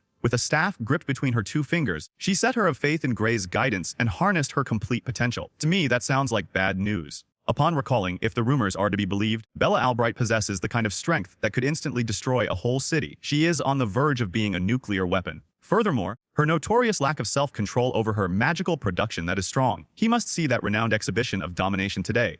It surprised even Bella to look at what she has just started. From the center of the arena, a massive inferno of blazing flames erupted and far above the earth. It was too late for Gray to dissuade her from this risky plan. The fiery pillar towered over everything, with the youthful sorcerer astride it, displaying a formidable magical ring. This large force was stationed at the summit of magic in an earlier incarnation. He would have done it if Bella hadn't interrupted the spell just then. Been consumed by the fire, he owes his existence to his delicate manipulation of elements. Unaware of the impact on others' anxiety, Bella was overjoyed. She completed it at last. The gap between her academic and professional lives was filled by her talents. She pushed herself even further as she shaped the raging pillar into the form of a wild, blazing dragon. Magic was enjoyable to her for the very first time. Amid her euphoria, she hastily collapsed from exhaustion. The flames died out, and she immediately felt the test's downside as her ether supply depleted. Stood up. She passed out after her legs gave out. She collapsed on the floor, bringing the staff with her. Fearful, Grayson, his professor, telling him to calm down, he dashed up to the unconscious female. A great example of ether was at work in this catastrophe. The loss. It was comforting to hear that Bella would be fully recovered in no time at all with just a short nap. Concerns about Gray aside, the young woman's mesmerizing exhibition of magical ability stunned even Ariel. On exhibit, she may be the sole individual capable of concocting such massive works of magic following the acquisition of new knowledge. Utterly disoriented, the dozing wizard murmured something along the lines of, "The theory is amazing, not me." Gray then bestowed onto her the instrument for the simple production of her own super-compressed ether. Actually,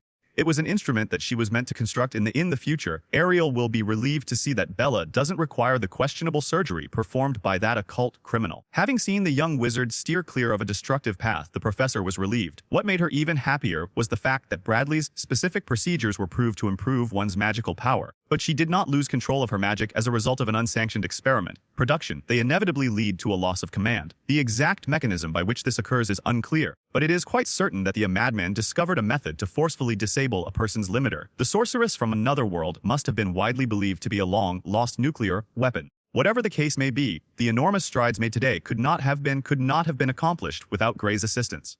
Their agreement has been finalized, and now the professor must fulfill her duties enumerated on the magical parchment. Initially, she pledged to address his arm. A magic, she had a spell that could be useful, so she reached out her palm and called forth a swarm of tiny, transparent butterflies, exquisite ether. They swirled around the arena as she tenderly grasped her student's hand. As soon as their fingers made touch, the ether around her region whirled and churned, congregating at the point of contact. Gray embraced the therapeutic touch for a brief moment, forthrightly. He next attempted to grasp his wounded hand, and noticed a marked improvement in comfort when compared to earlier. It was a huge improvement now that he can move his dominant hand again. He's determined to express his gratitude to the professor for resolving a significant issue he had been facing. Despite using a magical healing potion, his enigmatic she had boasted that her nerves-restoring magic shouldn't even be a concern, yet her delicate touch did the trick, referenced in the same sentence as ordinary magical healing potions. Prior to their obsession, she wanted to ensure that Gray must attempt to swing a sword in order to see if he was truly fully recovered. This will be his first attempt in quite some time.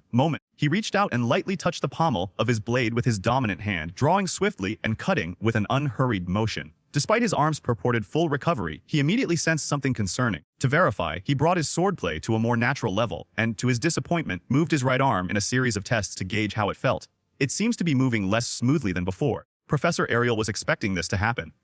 Her magical healing of the young man's nerves left him bewildered as she brought up the subject of his soul, which she had previously healed to perfection. Even though modern magic hasn't shown the soul doesn't exist, Ariel is certain it does in fact exist. After all, it is visible to her peculiar gaze. Beneath that shimmering monal is, and with her omniscient gaze, she is able to perceive the gradual restoration of Gray's spirit as it passes through various stages of illness. She hypothesized that he would recover on his own accord if he doesn't push himself too hard. He asked in an innocent way. I asked the professor if honing his sword skills would be considered overexertion, and he said no, he can train as usual. Instead, she inquired as to the nature of his swordsmanship and how it could inflict such severe pain on one's soul. Once more, the concept of soul-powered swordplay is not novel. In fact, she is acquainted with someone who shares this view, the Divine Eye Special Admission course's other student, Amy White, who reasoned that there had to be some relationship between these two of her students. Professor Ariel's decision shocked and perplexed Gray. Thought that way. In this scenario, he hasn't even met the future sword saint. Ariel assumed that Gray, he seemed to have known Amy by the way he held his sword.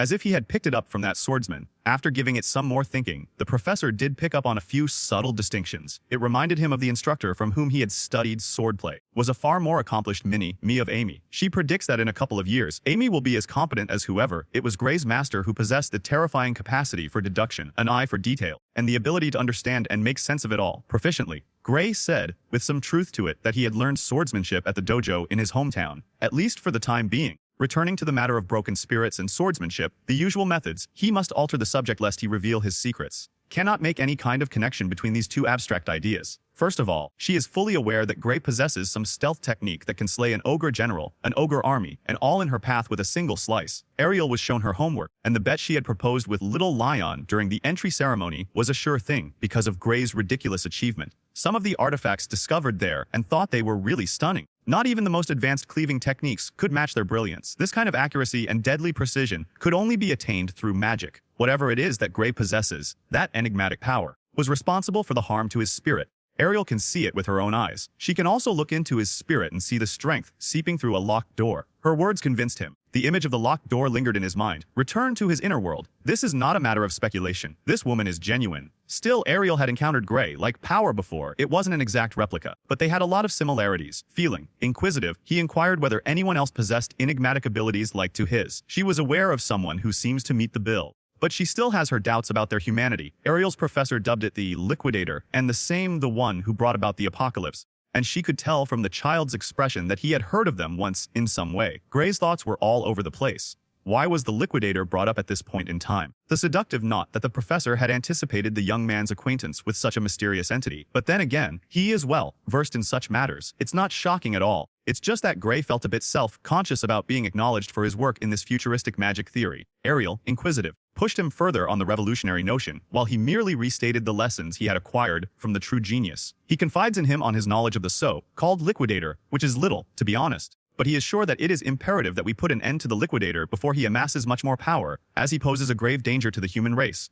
Power, which must be eradicated at all costs. Ariel thought his position was slightly too radical, but she did acknowledge that the Liquidator does present a risk. Nevertheless, it appears that Bali and Bradley are determined to carry on with their research on this topic. It appears that the impending apocalypse has some connection to the notorious magic terrorist. To Ariel's knowledge, the entity that Bailey Bradley is attempting to call upon is the Liquidator. This was fresh information for Gray. Nobody had ever informed him where the adversary of humanity originated. As he pondered the matter, the Academy in the last chronology acted as a focal point for the past. While upper-level management seemed to have complete knowledge of the Liquidator's show-up, it's highly likely that the World Union Academy was involved in calling the Liquidator all too in progress. Both the lecturer and the reticent first-year student felt that this exceedingly risky experiment needed to be halted prior to the situation becoming unmanageable. Regrettably, the individual overseeing the research is also a tenured professor. Ariel has no power to stop him or his experiments. She has already attempted to get the higher-ups to take action, but no one would pay attention. Regrettably, she lacks the power to reveal any further details to an insignificant student. In the end, Bailey and Bradley would be powerless to put an end to his insanity unless they receive orders from on high. Gray was, it appears that the Academy's leadership is more complex, and I was hoping to obtain the identities of the higher-ups at least, but that is not going to happen at this time, he had anticipated. However, if he can establish that Professor Bradley is an extremely dangerous criminal, perhaps they may have sufficient ammunition to alter the situation. In a past scenario, thousands of people lost their lives due to Balian's illicit experiments, and Gray is aware of the location of these. Terrible things will occur. It's probably not a bad idea to tell Professor Ariel about this so they can apprehend the madman in the act, but she flat out rejects the notion. Penetrate the research facility of an academy professor without authorization is a terrible crime in and of itself. They may be required to present concrete proof in alternative methods that may not put people in danger of jail time. Nevertheless, if Gray can provide concrete evidence immediately, that could alter the course of events. In that case, they will be forced to push this concept for the time being.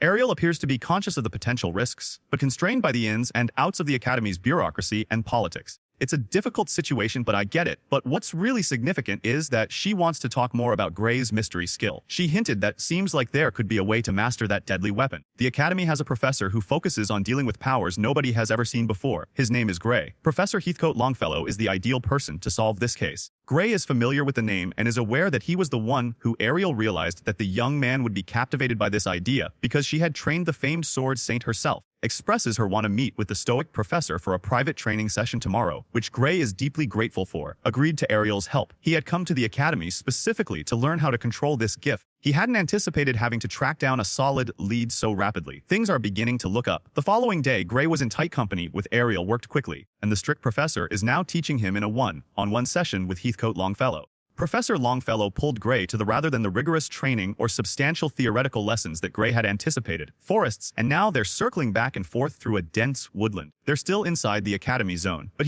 as he continued to run aimlessly. Professor Longfellow reprimanded him for allowing his thoughts to stray. He should be focusing on running and pushing his body to its limits rather than daydreaming. Endpoints. According to Longfellow, the strength of the spirit becomes fully apparent when all physical energy is charred. Until all of Gray's energy has been depleted, he must not touch his sword. The young man is still in the process of developing his perspective, but he has full faith in Heathcote's techniques. Nevertheless, while you're out here jogging, Balan is conducting tests on humans in an effort to call forth the arbiter of the end. Distract you from that persistent idea. Gray is weighed down by the weight of future sight, and it is causing him to move at a slower pace. However, he continued with the training program for a whole week. On the 7th day, he was ordered to report. Turning to Professor Ariel, Gray couldn't help but feel ashamed that he'd been spending all this time roaming around aimlessly, and, to a lesser extent, few sword drills near the finish. I'll admit, he feels a little stronger. Ariel couldn't stop laughing. She knows all about Heathcote's strange ways. After the report was finished, a courier courteously made his way into the office and presented Professor Ariel with a sealed letter. Without delay, she opened the letter. And her countenance progressively contorted as she perused the correspondence. Upon reaching the letter's conclusion, she remained motionless in her seat, concerned. Gray inquired about her well-being, and she silently gave him the letter so he could examine it for himself. The crazed individual had gotten the Bella report, which was better that way. The letter had been penned by Bailey and Bradley. Albright's discovery in supercompressed ether, he emphasized that while there is a striking similarity, the youthful he refuses to acknowledge her new skill, because Mage has not actually reached the level stated. Consequently, the operation contract is still in effect, and the procedure will go ahead as planned. The letter was written by someone who wrote something completely absurd. It was absolutely insane. Ariel is absolutely fuming. It appears that Bailey and Bradley are bent on getting their hands on him, on Bella, a perfect guinea pig, attempting to coerce her into an utterly pointless and potentially harmful experiment. Process. Regrettably, the lunatic possesses complete authority. The enchanted agreement that Bella executed was impenetrable. Unless Bradley, when Gray voids it himself, Bella has the impossible choice of being kicked out or giving her body over to a lunatic. Turned down the offer, but Ariel agreed. The letter motivated her to disregard red tape, and she's seeking Gray's assistance in locating Bradley's clandestine laboratory. Doing so is fraught with peril. But however, in order to invalidate the ridiculous contract, she needs identify that hard out of he as a criminal. Ultimately, she has getting her hands filthy is just what Gray is looking for. With a hint of pride, he inquired as to why she had reconsidered. If you expose a colleague professor without strong proof, you put yourself and your students in danger.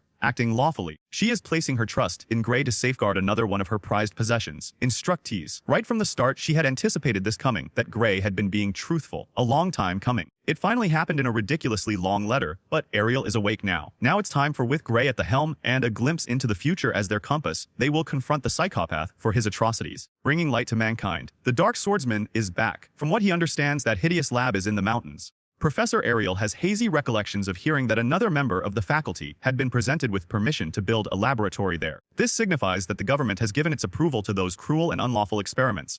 Academic institution. The Toro Mountains are the ideal location for clandestine scientific investigations. Almost nobody teachers at the academy adhere to the unspoken rule, and no one will bat an eye if he remains there for an extended period of time, strictly prohibiting any interference with one another's efforts. Nonetheless, they are willing to do so in exchange for the opportunity to collect evidence that crimes against humanity are being, as they were plotting their assault, they should not be accused of breaking and entering. After receiving the horrifying news in a letter, Bella knocked on the door and Ariel opened it for her. Feelings of despair and emotional upheaval are raging.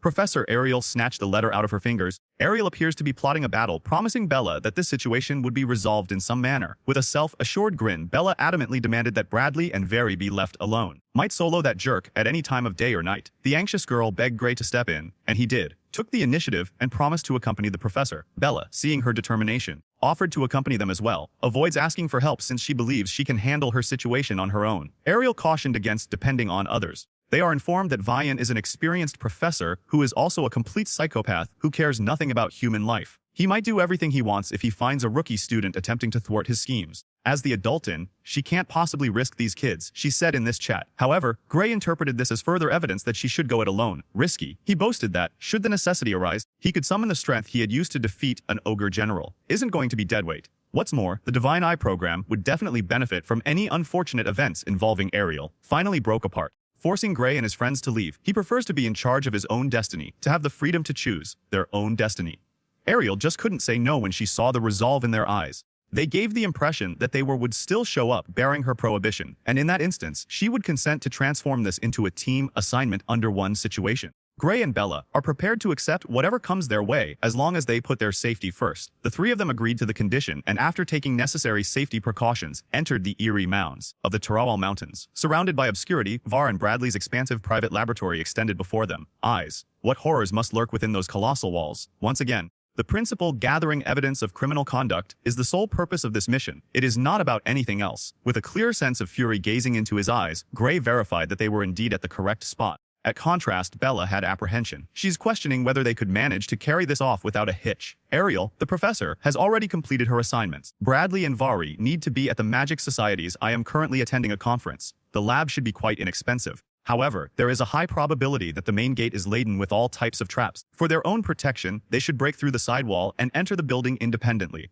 It makes no difference what approach they utilize. Conducting an academy authorized lab is already illegal. Last time, Ariel offered Bella the option to return if she changed her mind. With a firm grip on her staff, she released all, putting aside her reservations. She inquired as to whether the professor was truly prepared to endure such hardship on her behalf. Gray stepped in and provided an answer. This surgery isn't just for her benefit, it's for the benefit of humanity as a whole to foil the evil schemes hatched by Var and Bradley. There will be global suffering and the deaths of many people if they do nothing soon. Professor Ariel discovered he was being a bit dramatic, but she still thought it was necessary to put an end to the monstrous creature. So, Bella should probably just relax. Apart from herself, there are others that require rescue. With that introduction taken care of, Ariel spearheaded the carried Bella in tow as Gray sprinted at full speed alongside them. When they reached the walls of the Majestic, she serenely cast a spell that unleashed a torrent of fire, shattering the concrete with a series of explosive streaks of flames. The subsequent explosion emitted a blinding burst of light that illuminated the entire mountain. Props to the professor, who is highly skilled at putting up extravagant performances. Gray was the first to peer through the quick entry, and what he beheld within made his itch.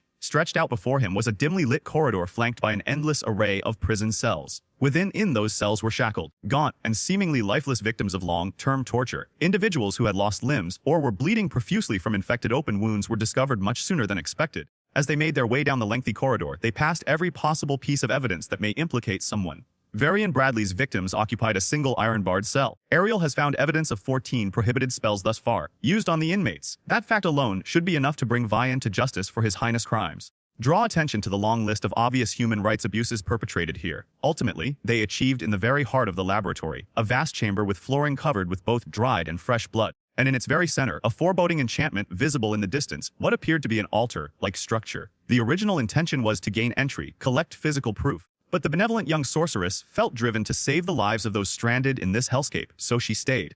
Sensed a troubling hunch. A rescue mission would consume an inordinate amount of time if they lingered here. And Vian could come back. Just as they were about to decide what to do next, a spectral form materialized from the light. He approached the gathering with the same casual gait as if he were taking a stroll in his own garden. Professor Ariel recognized the man standing there. Drawing nearer to them was none other than Varian Bradley, the legendary crazy scientist with the intolerably unsightly behind. Varian Bradley believes he possesses aura. Gray raised his blade in readiness to counter any evil that might befall him. Boasted about sending a doppelganger to the meeting instead of himself. He is about to make a major breakthrough in his experiment. First of all, this man spoke about how he obtained some incredibly new materials for a significant ceremony. It's true that he prefers to employ human subjects while they are still alive and well in his experiments, but after witnessing Professor Ariel and his students, who were dear to him, were at his doorway, so he changed his strategy. Ariel was concerned for her pupils, and Bella felt the same way, was frozen in a visceral fear. And Gray was on the verge of losing control. The results of tonight's experiment would be revealed soon. A lot better outcome if the resources utilized were more magically capable than the typical individual. Vian lacks. He has no idea how they learned about his little hell on Earth, but he knows these three are working undercover. No one knows where they're heading because they never disclosed their destination. If they suddenly vanish, nobody would have any idea. Glance. No matter what sick plan Variant has for them, it won't raise suspicion. Put aside the crimes committed against mankind. This man has to be put to death for that eerie smirk of his. Judging by his evil remarks, it's evident that Professor Vian is eager to use them as test subjects to explore the limits of magic at great expense.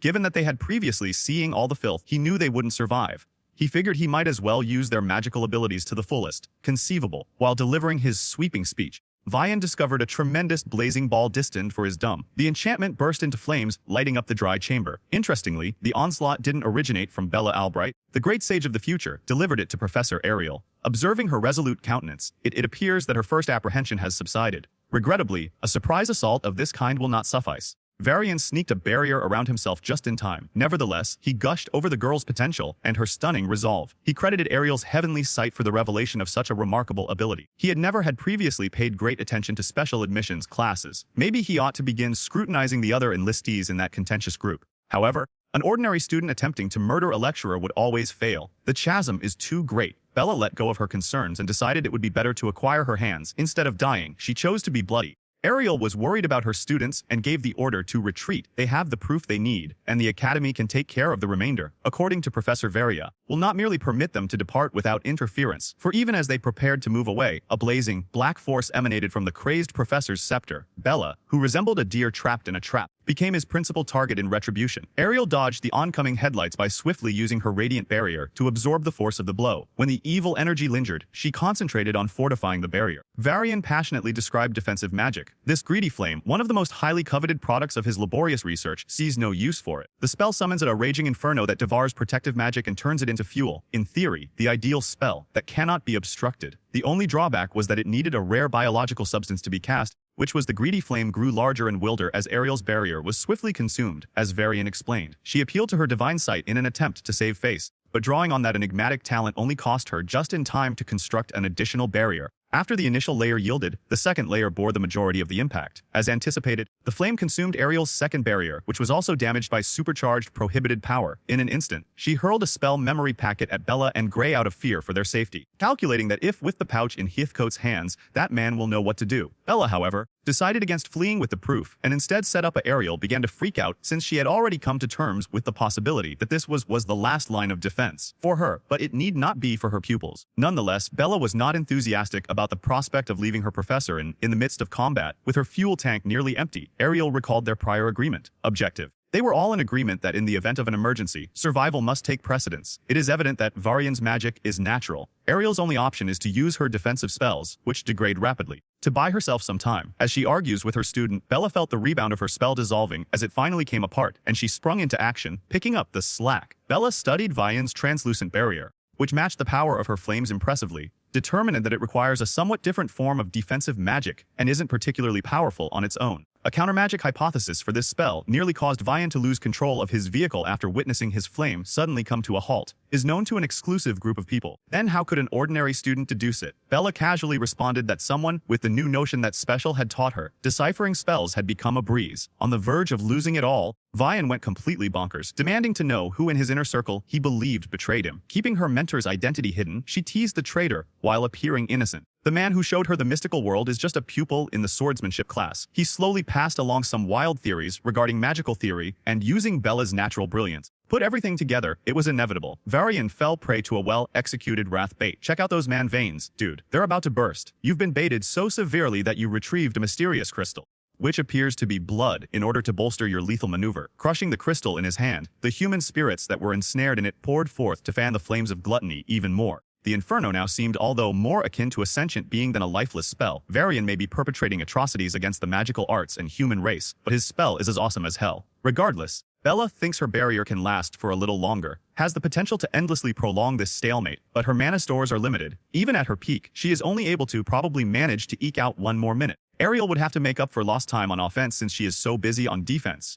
Offense. The professor with the fiery red hair honed in on the source of the magic's flow with her divine eye, revealing a point where the flames were especially thin. Ariel may be able to extend her mana beyond the barrier and escape. She summoned charged strings of mana to pass past Bella's impenetrable barrier. Ariel was in a perfect position to kill Varian, but her mana strings were too tangled to unable to withstand the gluttony fires, which gradually died down until they were entirely extinguished. Varian chuckled, looking down on the pitiful counterattack. From what Gray can recall, Professor Ariel's offensive magic is among the least strong member of the team. Her expertise is with other properties related to fire. They must have also consumed their offensive power. They must find a method to conclude this promptly. Bella is beginning to make an impression. She appears to be exhausted, her balance shaky, and the barrier could collapse at any moment. After all other choices had been exhausted, this is why Ariel had earlier attempted to convince her students to go to safety. Now it was time for Gray to step up and take charge. Bella couldn't fathom how he might cause harm given that there was a whirlwind of intense magical energy between his sword and Vian. Gray essentially stated, "Nah, I'd win." Professor Ariel could decipher his intentions and forbade Gray from utilizing his enigmatic talent once more. Relying on it too has the potential to will leave his mending arm unrecoverable, if not kill him. However, dying alone is preferable to dying with all three of they were preoccupied with meaningless concerns, and the MC swiftly escaped the gluttony flame. A lethal red light was flashed across the other side of the room, visible to Varian. The last thing that the mad professor saw was Gray. His brain was still attempting to comprehend the implications of the unexpectedly flawless slash, which was accompanied by splashes of his own blood, occurred simultaneously with his head neatly detached from his body. With that, Professor Vyarian Bradley was admittedly died as a result of his many transgressions. The man responsible for his death will alter the trajectory of